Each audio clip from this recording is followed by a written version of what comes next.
السلام علیکم ورحمۃ اللہ وبرکاتہ۔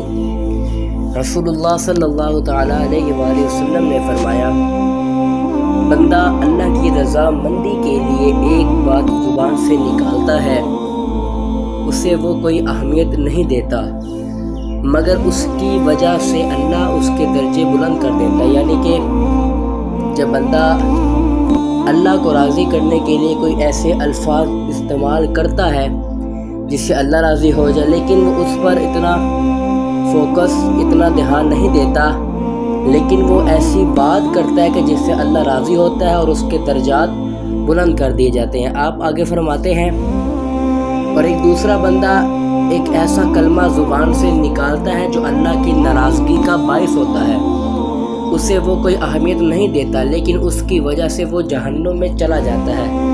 پہلے بات ہوئی کہ جو اللہ کو راضی کرتا ہے وہ اپنے درجے بلند کر فرما دیتا ہے اس بندے کے لیے۔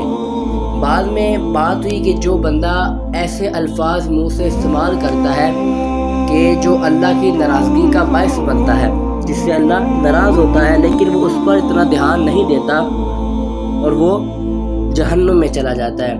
اس لیے اللہ تبارک و تعالی ہمیں ایسی باتیں کرنے کی توفیق عطا فرمائے جس سے اللہ خود اور اس کا محبوب بھی راضی ہو۔ اللہ تبارک و تعالی ہمیں عمل کرنے کی توفیق عطا فرمائے۔ اگر آپ ہمارے چینل پر نئے ہیں، چینل کو سبسکرائب کریں، فالو کریں، شیئر کریں، تاکہ ہماری معلومات زیادہ سے زیادہ لوگوں تک پہنچ سکیں اور وہ اس پر عمل کریں۔ السلام علیکم ورحمۃ اللہ وبرکاتہ۔